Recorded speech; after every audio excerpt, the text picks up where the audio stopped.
নমস্কার। আজকে আলোচনা করব ক্লাস 9 নবম শ্রেণীর নেপোলিয়ন সম্পর্কিত একটা প্রশ্ন।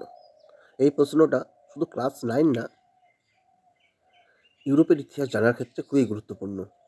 যে নেপোলিয়নকে কেন বিপ্লবের সন্তান ও বিপ্লবের ধ্বংসকারী বলা হয়, কী কী কারণে তাকে নেপোলিয়নকে ফরাসি বিপ্লবের সন্তান বলা হয়েছিল বা বলেছিলেন কিছু ঐতিহাসিক, এবং কী কী কারণে আবার অনেকে তাকে বিপ্লবের ধ্বংসকারী বলেছেন। যাক, আলোচনা করা শুরু হোক। আমরা জানি 1789 খ্রিস্টাব্দে ফরাসি বিপ্লবের মধ্য দিয়ে ফরাসি সমাজের যে পুরাতনতন্ত্র তার অবসান ঘটে। পুরাতনতন্ত্র বলতে আমরা কী বুঝি? সামন্ততান্ত্রিক কাঠামো, ঐশ্বরিক দৈব ক্ষমতা প্রাপ্ত রাজার নীতি, রাজনৈতিক কারাগারের মতো অবস্থান এবং ভ্রান্ত অর্থনীতি, এগুলো ছিল ফ্রান্সের পুরাতনতন্ত্র। এগুলোর অবসান করেছিল এবং ফ্রান্সে বৈপ্লবিক আদর্শ, মূলত সাম্য, মৈত্রী, স্বাধীনতার আদর্শ বাস্তবায়িত রূপ ঘটেছিল এই 1789 খ্রিস্টাব্দে ফরাসি বিপ্লবের পর। এই যে বৈপ্লবিক আদর্শ, সাম্য, মৈত্রী, স্বাধীনতা, এর কোন কোন আদর্শগুলোকে নেপোলিয়ন বাস্তব রূপ দিয়েছিলেন সমাজে, এবং কোন আদর্শগুলোকে তিনি বাস্তব রূপ দিতে পারেননি বা ধ্বংস করেছিলেন।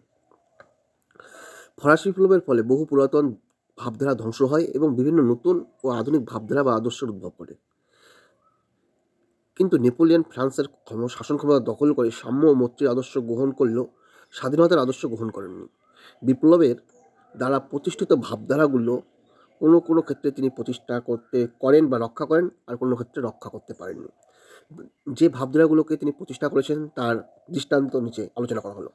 নেপোলিয়ন ফরাসি বিপ্লবের সাম্য ও মৈত্রীর আদর্শকে গ্রহণ করে বিভিন্ন ক্ষেত্রে তার বাস্তবায়ন ঘটিয়েছিলেন। তিনি রাজতন্ত্রের ঐশ্বরিক ক্ষমতা তত্ত্বের লোপ ঘটান। তিনি জনগণের ভোটাধিকার প্রবর্তনের মাধ্যমে গণসার্বভৌমত্ব প্রতিষ্ঠা করেছিলেন। তিনি কোড নেপোলিয়ন নামক এক আইন সংহিতা প্রণয়নের মাধ্যমে আইনের চোখে সাম্যনীতি ঘোষণা করেন এবং সামাজিক সাম্য প্রতিষ্ঠার জন্য উদ্যোগী হয়েছিলেন। পূর্ববর্তী অর্থাৎ বিপ্লবের পূর্ববর্তী শাসকগণ ফ্রান্সের সামন্ততান্ত্রিক করগুলো বিলোপ ঘটিয়েছিলেন।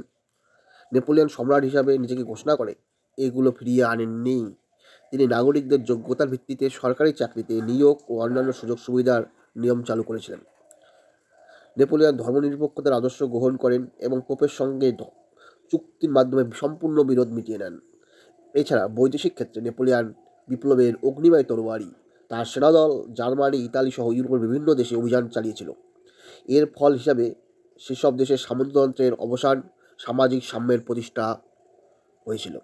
এইসব ঘটনা বিচার করে ঐতিহাসিক ফিশার নেপোলিয়নকে বিপ্লবের সন্তান বা চাইল্ড অফ রেভলিউশন বলে অভিহিত করার পক্ষপাতী।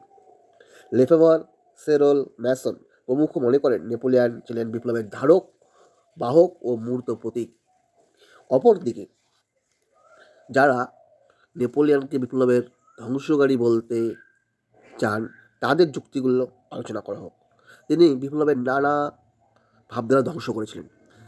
বিপ্লবের সময় বংশানুক্রমিক রাজতন্ত্রের উচ্ছেদ ঘটিয়ে ফ্রান্সে প্রজাতন্ত্রের প্রতিষ্ঠা হয়, কিন্তু নেপোলিয়ন ফ্রান্সের শাসন ক্ষমতা দখল করে দেশে পুনরায় বংশানুক্রমিক রাজতন্ত্র প্রতিষ্ঠা করতে চেয়েছিলেন।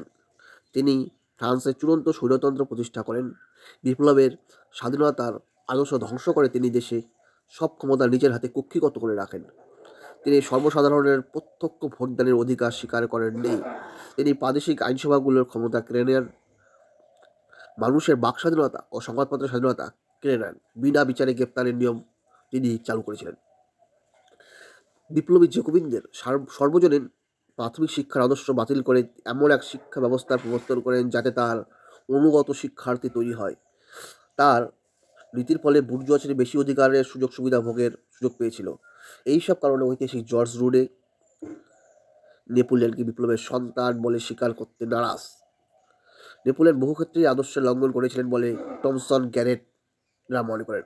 ঐতিহাসিক ওলার মনে করেন নেপোলিয়ন সামাজিক সাম্য অপেক্ষা সামাজিক বৈষম্যই বেশি সৃষ্টি করেছিলেন।